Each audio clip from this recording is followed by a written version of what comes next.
Computer engineer हो सकते हैं, आउट ऑफ द बॉक्स सोचकर स्टार्टअप वगैरह के थ्रू आप पैसे कमा सकते हैं।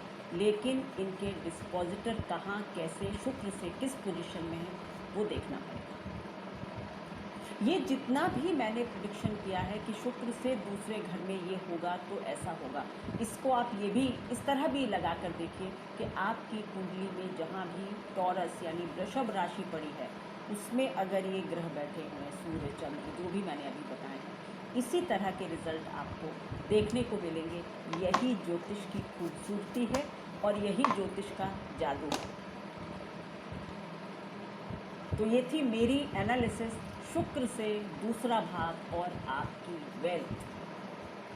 अगर आप मेरे वीडियोस को लाइक करते हैं तो प्लीज़ शेयर करें, सब्सक्राइब करें, अपने मित्रों के साथ शेयर करते रहें, सब्सक्राइब करें। धन्यवाद।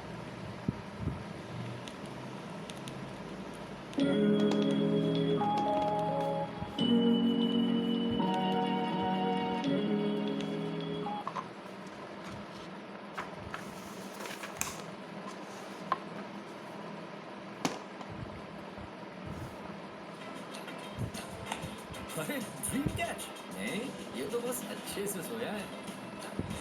ड्रीम सीक्वेंस ना, ये तो बस अच्छे से सोया है। नया सीक्वल नेचुरा जिसमें है नेचुरल हर्ब्स और मेलाटोनिन जो दिलाए आपको अच्छी नींद हर रात। सीक्वल नेचुरा, आपका दिन दिनक दिल।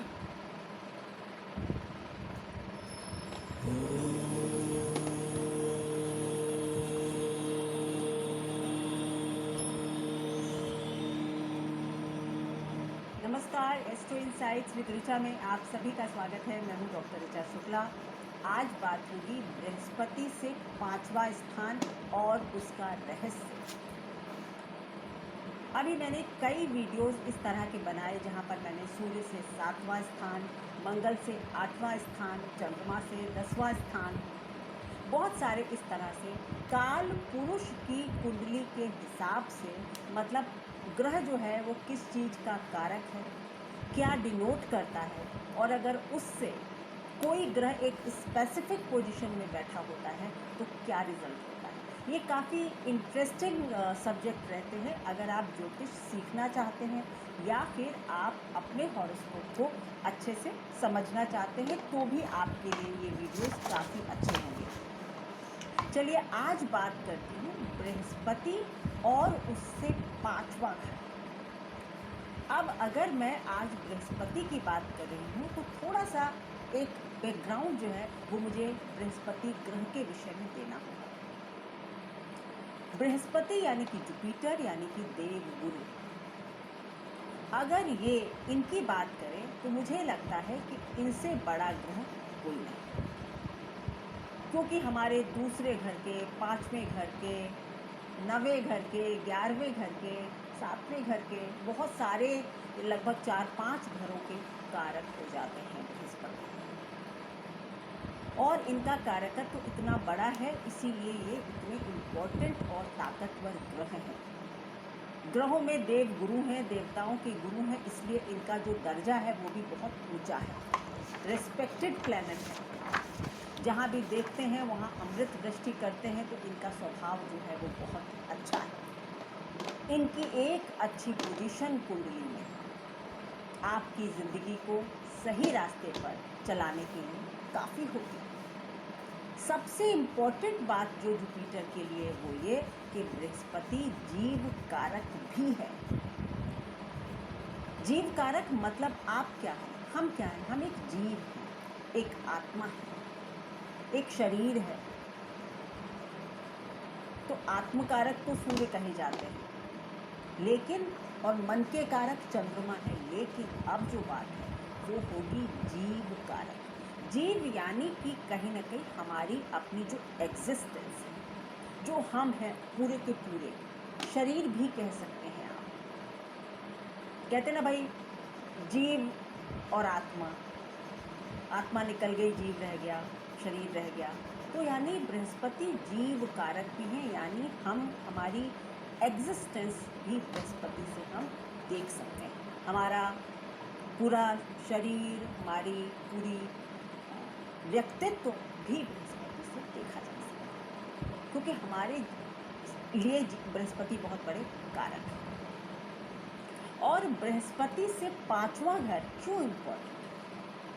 क्योंकि पांचवा घर जो है वो काल पुरुष में सूर्य का स्थान, जो कि आत्मकारक होते हैं। यहाँ पर थोड़ा सा बारीकी से समझेंगे चीजों। पांचवा घर सूर्य का है। सूर्य क्या है? आत्मकारक है। पांचवा घर हमारी कुंडली में क्या क्या दिखाता है? संतान दिखाता है, हमारा रोमांस दिखाता है, हमारी विद्या भी दिखाता है, मतलब ग्रेजुएशन वगैरह जो हमारा होता है, और कॉलेज एजुकेशन भी पांचवा घर होती है। सरकार भी पांचवा घर है, क्योंकि काल पुरुष में सूर्य इसके रूलर होते हैं। लक्ष्मी स्थान भी है, क्योंकि ये त्रिकोण का भाव है। तो बृहस्पति जो है, इनसे पांचवा घर आपकी कुंडली का एक महत्वपूर्ण स्थान हो जाता है, क्योंकि जीव कारक से पांचवें घर यानी आत्मा में कौन सा ग्रह बैठा हुआ। यहाँ पर आप ये बिल्कुल नहीं कहेंगे कि मेरे तो बृहस्पति से पांचवें घर में सिंह राशि नहीं पड़ी हुई, ये बात आप नहीं कहेंगे। यहाँ पर राशि भूल जाइए, कोई भी राशि हो। मैं यहाँ पर केवल देख कहूँगी, आप अपनी कुंडली में देखें बृहस्पति कहाँ बैठे।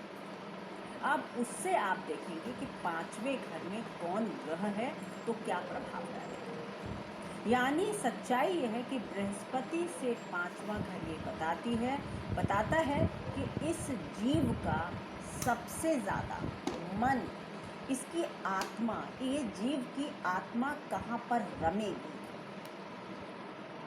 या ये भी जान सकते हैं कि इस जीव के पूर्व पुण्य क्या है। ये भी बृहस्पति से पांचवें घर से आप जान सकते हैं। ये जीव जो आया है इस दुनिया में, या ये क्या लेकर आया, क्योंकि पांचवा घर पूर्व पुण्य भी है, और जीव कारक से पांचवा घर देखना बहुत जरूरी हो जाता है। सो बृहस्पति और पांचवें घर का एक अनोखा संबंध है। अब शुरू करूंगी कि कौन सा ग्रह अगर बृहस्पति से पांचवें घर में है तो क्या असर है।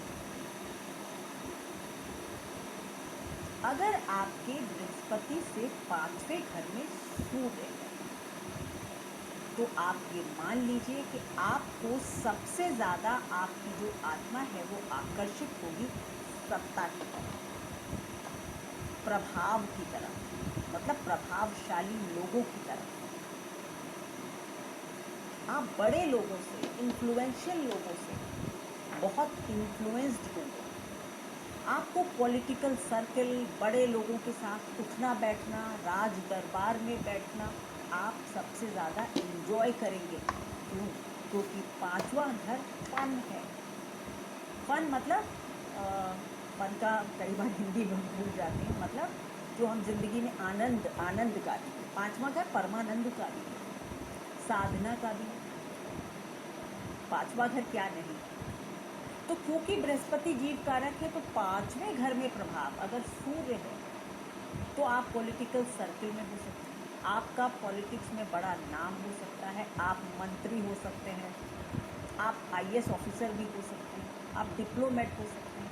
यानी सरकार से प्रभाव, या तो आप सरकार से प्रभावित होंगे, या आप सरकार में होंगे, या आप सरकारी पोजीशन का आनंद ले रहे होंगे।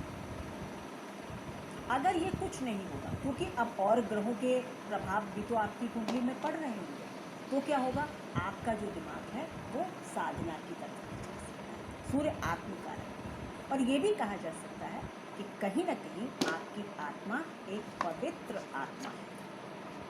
आपके पूर्व पुण्य जो हैं वो अच्छे हैं, एक पवित्र आत्मा है, आप एक अच्छी लेगेसी को लेकर पैदा होंगे। अगर बृहस्पति से पंचम स्थान में सूर्य है, तो देखिए बहुत सारे प्रभाव हो सकते हैं। कई बार वीडियो बनाते वक्त ज़रूरी नहीं है कि मैं हर बात ध्यान रखूँ, बाद में ध्यान आता है कि ये भी बोल देती हूँ, जो याद आता है, क्योंकि मैं कभी भी कोई तैयारी नहीं करती हूँ, एक्सट्रम्पोर बोलती हूँ, जो आ जाता है वो बोल देती हूँ, तो कुछ बातें कभी मिस भी हो सकती हैं। यानी आनंद आपको इन चीजों में, सूर्य से रिलेटेड चीजों में आपको आनंद आएगा। पांचवा घर आनंद है। जीव सबसे ज्यादा आनंद कहाँ लेगा, या